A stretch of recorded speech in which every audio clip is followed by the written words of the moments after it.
personal take on it, it changes things, right? Because I got to admit, man, like if something jumped off, I'll just use this hypothetical, man. If the European Union ever decides to come here we go. Decides to come to America, right? and come to America. Red Dawn. We're gonna do Red Dawn again. Yeah, but if you start dropping Americans, right? Yeah, then we're gonna have problems, right? All, sir. Be the revolution all over again. Yeah, it would be very, very, very unlikely for anyone to try to attack the continental United States. No. That would be really They can try, but they'll fail. It would be dumb. It would be really dumb. Yeah. Just saying. Chances are, if anything, we're going to be attacked from within. And when I say that, I don't mean by Americans. Like there are bad actors in America right now, like trying to do things. That's why we have the FBI, for Christ's sake, right? That's their whole freaking reason for existing, is to track the people down who infiltrate the United States and try to like do messed up stuff. But an actual conventional war, no. I don't see that. I don't see that happening, man. Because I agree too. Yeah, but I'll tell you why. Because I realized the other day I got a lot of guns. Like you and pretty much everybody else. Yeah. So like, I kind of feel like I said, everyone has seen Red Dawn at this point, at least once, because the first one or the second one of them, they know that these idiots over here are just going to shoot whoever comes over here anyway, if they even get that far. So I was looking at my spread, Brice, and I was like, I think I got to stop. Like I got to chill for a minute. Like I was like, what do I need this one? Right. So anyway. Right. So Brice, man, that right there that's the only encounter you ever had, bro. Yeah, so I've been on several other battlefields, like in Perryville, Kentucky, Shiloh in Savannah, Tennessee, Stones River multiple times. But the only encounter I've had was at Fort Donelson. And which I'm honestly surprised I didn't have an encounter in Shiloh, because Shiloh is one of the bloodiest battles that took place during the war. Shiloh was with 23,000 casualties. Yeah.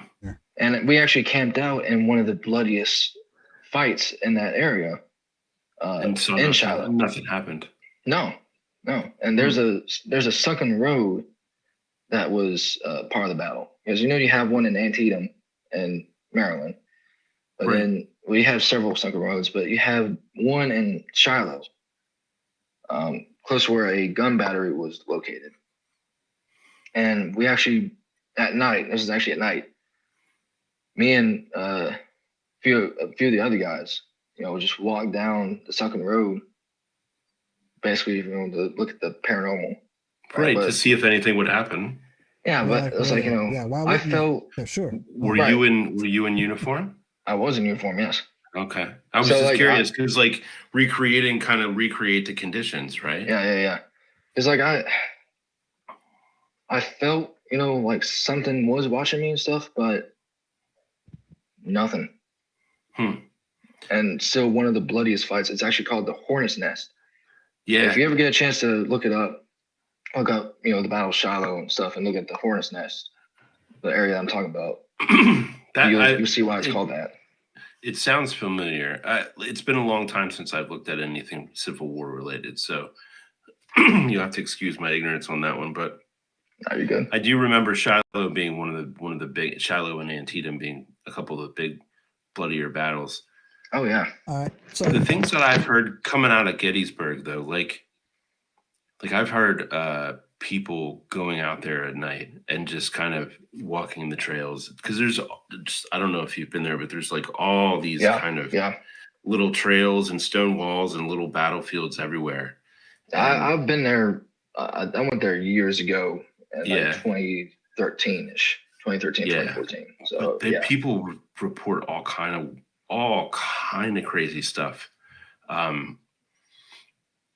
One report I heard was just a field of eyes looking back. Yeah, I've heard of that. Right?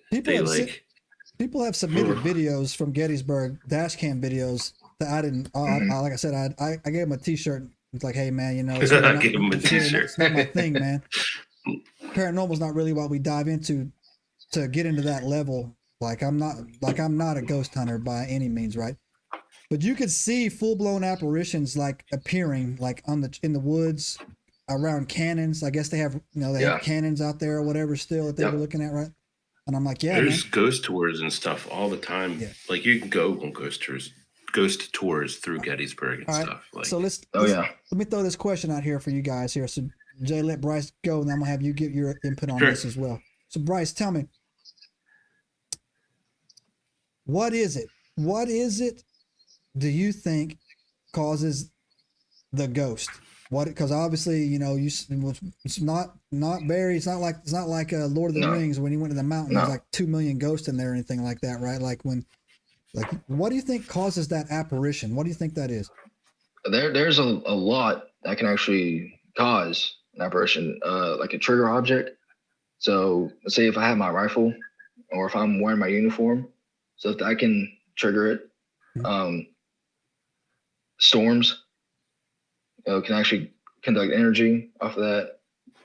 Water as well. I mean, if you're right by a river and some intense fighting took place there or someone died right there or something, then that can also trigger it. I mean, there's a lot of aspects when it comes to it. So, in your opinion, what do you think causes it to linger?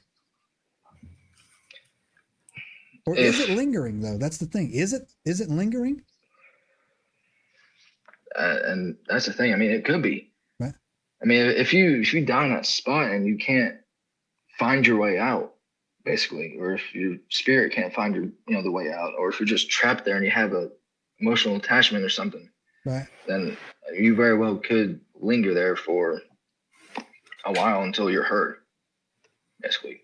Jay, what about you, bro? Well, think about war. You have a lot of emotion tied in that. Mm-hmm. So this is someone, let's say we're talking about the Battle of Gettysburg. These are men who are fighting for their lives in really, really kind of rough conditions, but they are not just fighting for themselves, but like everyone they know, right? So there's a lot of like strong emotion there to begin with. And then you have some of them dying and not even knowing that they have died. Yeah. Like they died so suddenly that they just wink out, right? And they don't know. And I think that that's part of it, right? Like, so let's walk down the weird little road for a minute. Just indulge me for a second. So the CIA did all kind of programs, right? MK Ultra, blah, blah, blah, blah. But Stargate was one of the most interesting to me, right? Where they did they studied astral projection. They studied like reincarnation, astral projection, remote viewing, basically saying we are tethered to the meat suit, but we can leave it in some ways. Like people have remote viewed things, like remote viewing being like they focus their mind in a certain way and they can see something past, present, future, wherever. They're kind of unrestricted. And so all this stuff coming out, right, from all of this releases is kind of leading us to believe that there is something to the whole soul thing, right? Subscribe now and turn on the notifications to join us on this extraordinary journey into the unknown.